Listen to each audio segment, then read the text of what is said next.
세우라라는 제목으로 함께 말씀을 나누겠습니다. 우리는 지금 계속해서 사도행전을 살펴보고 있는데 이제 지난주부터 안디옥 교회에 대해서 살펴보고 있습니다. 안디옥 교회는 예루살렘 교회와 달리 사도들, 예수님의 제자들로 구성된 교회가 아니라 민족과 인종과 문화가 다양한 사람들로 구성된 이방 교회였습니다. 그러니까 정통 예루살렘 교회에서 볼 때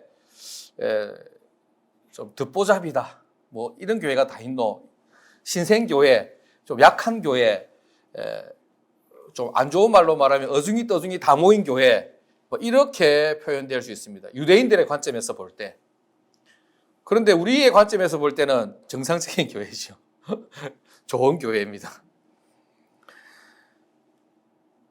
그런 사람들이 인종과 문화를 초월한 다양한 사람들로 구성된 이방 교회였지만 초대 예루살렘 교회와 비교했을 때 결코 뒤지지 않을 정도로 하나님의 말씀을 받고 선포함으로 선지자와 교사의 역할을 감당하는 능력 있는 건강한 그런 교회였습니다.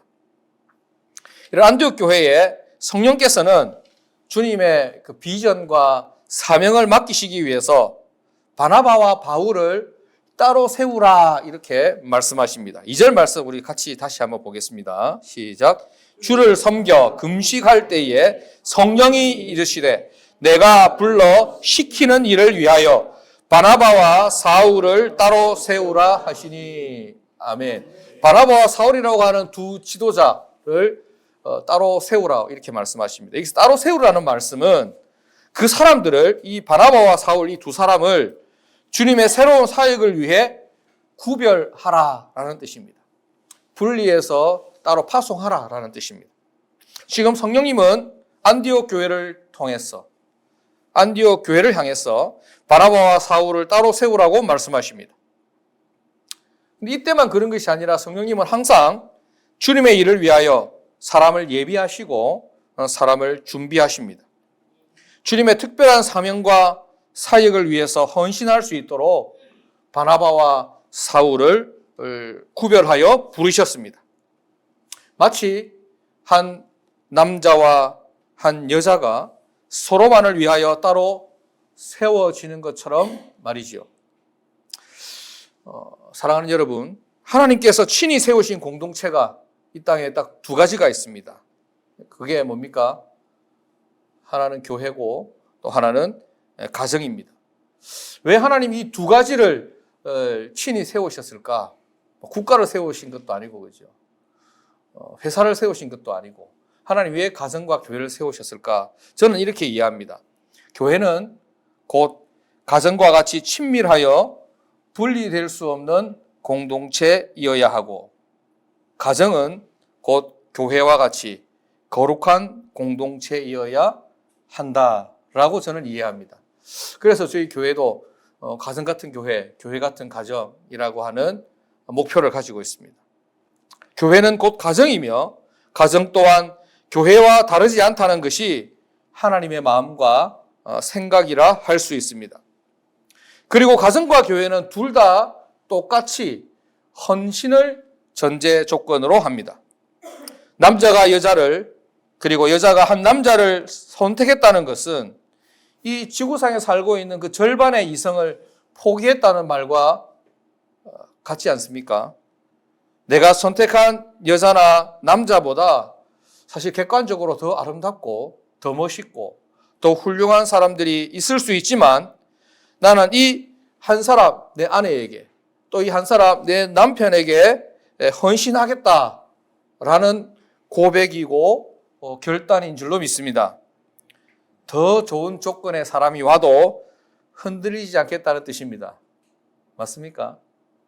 아무도 대답 안 하네. 기회만 있다면 나에게 이혼의 기회만 있다면, 나에게 다른 데 갈 수 있는 기회만 있다면, 그런 생각하지 않는 여러분 되시길 바랍니다. 어제 제가 또 본의 아니게 상담을 했는데, 상담을 제가 하려고 한 게 아니고 그 커피 마시러 오신 손님이 앉아서 저보고 앉으라고 강력하게 눈짓을 해서 제가 앉았습니다. 제가 목사님 앞에 이런 말 해서 될지 안 될지 모르는데 절대로 이혼할 생각하지 말라면서 저한테 그렇게 한 30분 넘게 이혼을 하면 안 되는 이유에 대해서 제가 본인이 이혼한 지 한 2년 됐는데 너무 안 좋다고. 예, 알겠습니다. 제가 그렇게 대답을 했습니다. 사모님은 들었는지 모르겠는데 옆에서 이혼하면 안 된대. 이런 고백과 마음 자체가 바로 진정한 헌신입니다. 교회 공동체도 마찬가지지요. 교회의 머리 되시는 주님이 우리 모든 성도들을 향해 사랑과 희생으로 헌신의 본을 보이셨습니다.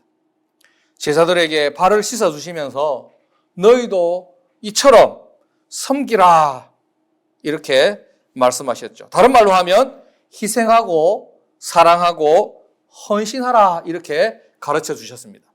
마가복음 10장 45절 말씀에 보면 예수님이 이 땅에 오신 이유를 설명하고 있습니다. 우리 같이 한번 읽어볼까요? 마가복음 10장 45절 말씀입니다. 주보 2면에 보면 제가 오늘 설교 요약을 해놨는데 그게 보도 있습니다. 같이 읽어봅시다. 시작. 인자가 온 것은 섬김을 받으려 함이 아니라 도리어 섬기려 하고 자기 목숨을 많은 사람의 대속물로 주려 함이니라. 아멘. 예수님이 이 땅에 오신 이유가 뭐라고 했습니까? 섬김을 받고 인정을 받고 존경을 받고 사랑을 받기 위해서 온 것이 아니라 도리어 섬기려 하고 섬기다가 헌신하다가 마지막에는 어떻게 자기 목숨까지도 많은 사람의 대속물로 주기 위해서 이 땅에 오셨다라고 말씀하시고 그 말씀대로 인류의 대속물로 십자가를 지셨습니다. 교회의 머리 되시는 우리 주님이 이렇게 헌신의 모습을 보이심으로 주님의 교회는 모든 지체들이 각자의 은사를 따라 그리고 믿음의 분량대로 섬기고 헌신함으로 교회를 세워가는 것입니다. 그렇게 가정을 바치고 세워가는 것이지요. 사랑하는 여러분, 우리 모든 인생은 각자 누가 이렇게 말하지 않아도 어딘가에는 헌신해야 하고 또 헌신하며 살아가고 있습니다. 아무런 뜻도 없이 의미도 없이 목적하는 바도 없고 또 목표도 없이 떠밀려 다니는 인생이 아니지요. 어딘가 헌신할 곳이 있다는 것은 삶의 뿌리를 든든히 내리고 있다는 말입니다. 내가 열심히 일할 수 있다는 것은 어디입니까? 든든하게 뿌리를 내리는 직장이 있다는 말이지. 내가 사랑할 대상이 있다는 것은 든든히 뿌리를 내린 그런 가정이 있다는 뜻일 것입니다. 그렇게 인생의 뿌리를 하나님께 두고 있는 사람은 어디에 헌신하겠습니까? 하나님께 헌신하게 될 것입니다. 사랑하는 여러분들 모두가 하나님께 여러분 인생의 뿌리를 든든히 내리고 하나님께 헌신하는 삶이 되시기를 주님의 이름으로 축복합니다. 인생의 본질은 하나님께 헌신하며 사는 것입니다. 잘 몰랐다면 이건 암기 과목입니다. 외우셔야 됩니다. 우리 인생은 무엇이냐? 하나님께 헌신하며 사는 것이다. 하나님께서 우리를 그렇게 지으셨습니다. 하나님께서 우리 인생을 만드신 목적, 여러분들을 지으신 이유가 바로 하나님께 헌신하며 살도록 하기 위한 목적을 가지고 지으셨다는 말입니다. 헌신한다는 말을 좀 더 쉽게 다르게 표현하면 우선순위가 생긴다는 말입니다. 우선순위가 생겨서 반드시 해야 할 것, 꼭 하지 않아도 될 것, 더 중요한 것, 덜 중요한 것을 구분하여 결정하게 됩니다. 저는 목사로서 우리 교회가 해야 할 일들에 가장 절대적인 우선순위를 두는, 그래서 교회와 우리 교회에 속한 성도님들에게 헌신하기를 원합니다. 또 그렇게 살아가기 위해서 또 애를 쓰고 있습니다. 그 어떤 것도 우리 교회와 성도님들보다 더 중요하지 않고 더 우선될 수가 없습니다. 그것이 바로 헌신이라고 저는 여깁니다. 사랑하는 여러분들은 여기에 계신 여러분들은 어디에 그리고 누구에게 무엇에 헌신하고 있습니까? 이 세상에서 가장 불행한 사람은 저는 생각하기를 헌신할 대상이 없는 사람, 부를 노래가 없는 사람. 노래방 가도 부를 노래가 없는 사람 얼마나 심심합니까? 그죠? 흔들 깃발이 없는 사람. 그런 사람들이 제일 불행하지 않을까 생각이 됩니다. 되는 대로 살아가는 사람. 좋은 형편이라면 믿음도 신념도 버리고 살아가는 사람. 조건에만 떠밀려 살아가는 사람들입니다. 목적과 의미가 분명한 사람은 자기가 가야 할 분명한 길이 있습니다. 자기가 부를 노래가 있다는 말이지요. 목숨을 걸고 감당해야 할 사명이 있는 것입니다. 아침에 눈을 떴을 때 내가 해야 할 일이 있고 나를 불러주는 사람이 있다면 바쁘지요. 부담도 되지만 목표가 있으니까, 가야 할 곳이 있으니까, 해야 할 일이 있으니까 생기가 돌 것입니다. 그런데 아무도 불러주는 이가 없고 찾는 이가 없고 내가 해야 할 일이 없다면 아침에 빨리 일어나야 할 이유도 없고 빨리 씻고 단장해야 할 이유도 없고 몸도 마음도 늘어질 것입니다. 제가 지난 한 3개월 정도 백수는 아니지만 출근할 데가 없어서 늘어져 있다가 이제 내일부터 제가 출근하게 되는데 이제 마음이 또 달라지겠죠. 하나님은 예나 지금이나 이런 헌신자를 찾으십니다. 역대하 16장 9절 말씀에 보면 여호와의 눈은 온 땅을 두루 감찰하사 전심으로 자기에게 향하는 자들을 위하여 능력을 베푸신다 이렇게 말씀하고 있습니다. 하나님의 눈이 온 땅을 이렇게 두루 감찰하고 계시는데 하나님의 눈이 누구를 찾느냐? 자기에게 향하는 자들을 찾으시고 자기에게 향하고 하나님께 헌신하고자 하는 사람에게 능력을 베푸신다 이렇게 말씀하고 있습니다.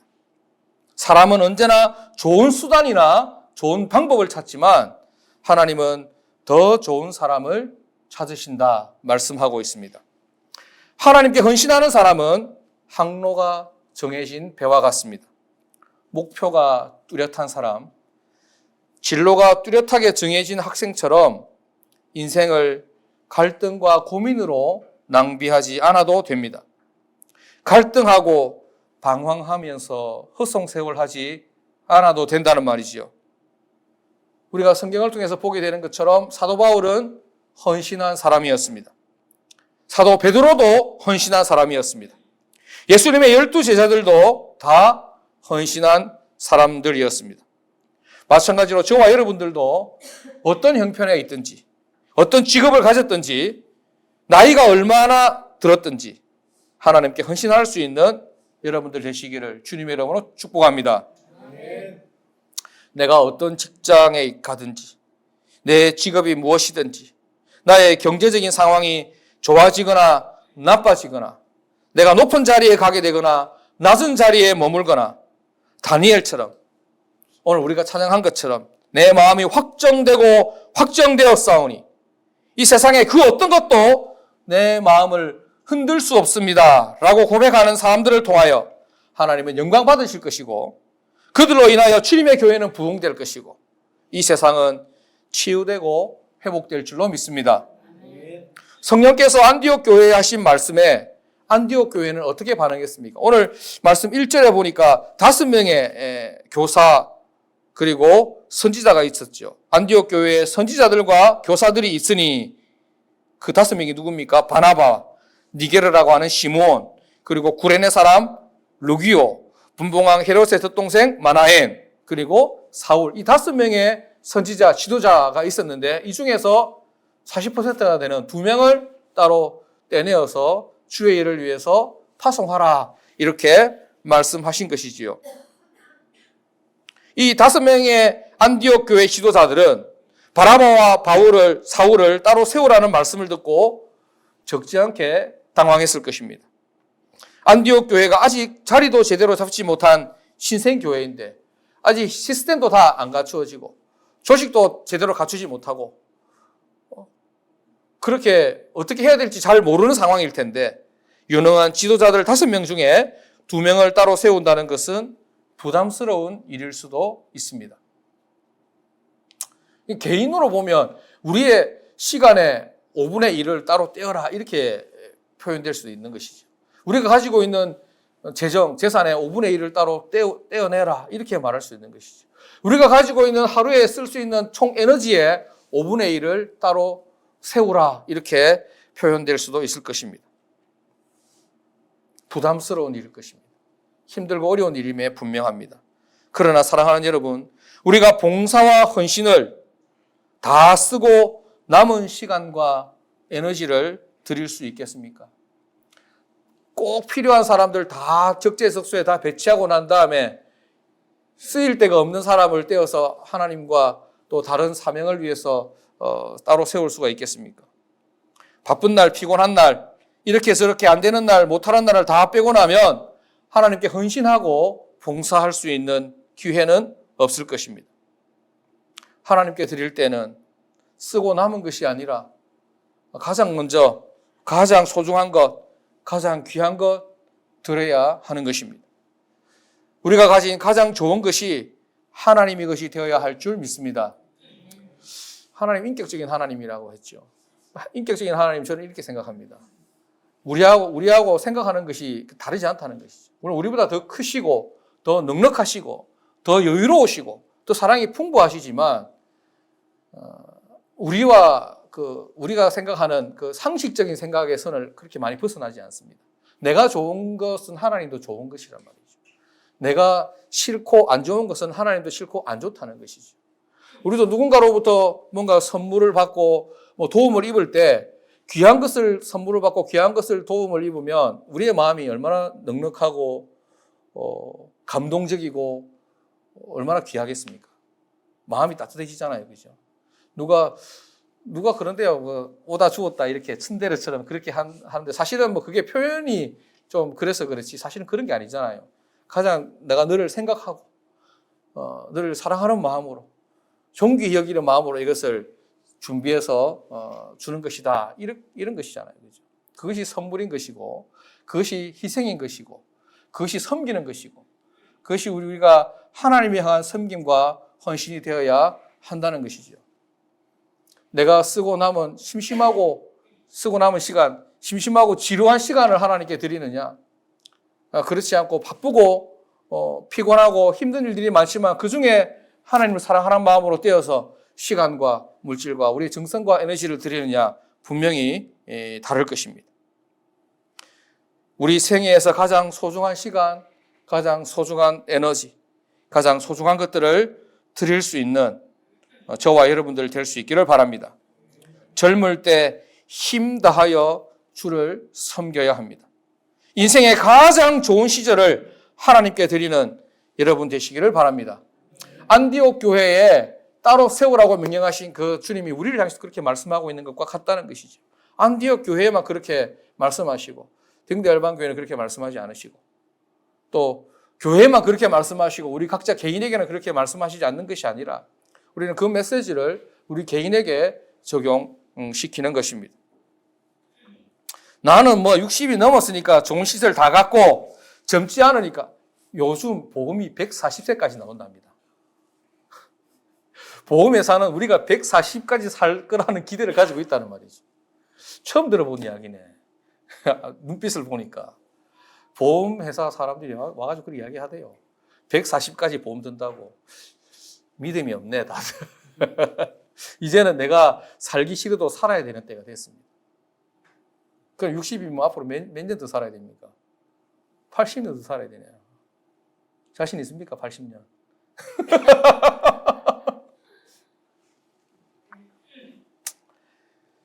여러분들의 인생에 있어서 가장 좋은 시절이 언제입니까? 지금이죠. 다 학기는 지금이지. 지금이 가장 좋은 시절인 줄 믿습니다. 아멘. 지금부터 시작입니다. 안디옥 교회는 자기들의 가장 소중한 자원, 지금 현재의 자원을 주의 일을 위해서 떼어 구별하여 헌신했습니다. 금식하며 기도해서 내린 결론은 그 두 사람에게 안수해서 주의 일을 위해 떠나 보낸 것이었습니다. 사랑하는 여러분, 하나님께서 여러분들에게 안디옥 교회에 하신 것처럼 따로 세워야 할 것을 말씀하실 수 있습니다. 뜨거운 마음으로 성령님의 음성을 듣게 되기를 축원합니다. 그리고 그 음성을 들었을 때 믿음과 순종으로 반응하게 되시기를 주님의 이름으로 축복합니다. 제가 이렇게 항목을 나열할 수 없잖아요. 제가 이야기를 하면 시험 들잖아요. 그죠? 그러니까 여러분들 각자가 여러분들의 믿음의 분량대로 여러분의 열정과 주님을 향한 사랑의 마음으로 귀를 기울이셔서 주의 음성을 들으시고 또 결단하고 또 헌신의 자리에 설 수 있는 여러분들 되시기를 바랍니다. 그래서 우리가 가진 것들 중 가장 귀하고 소중한 것들을 주님의 나라와 그 의를 위해서 안디옥 교회처럼 헌신할 수 있기를 바랍니다. 그리고 하나님께서 여러분 인생에 베푸실 은혜와 기적을 기대하시기를 바랍니다. 안디옥 교회를 통해서 복음의 문이 전 세계를 향해 열렸던 것처럼 여러분들의 인생과 여러분들의 가정과 여러분들의 기업을 통해서 하나님의 생명과 축복의 문이 활짝 열리게 되기를 주님의 이름으로 축원합니다. 기도하시겠습니다. 하나님 아버지,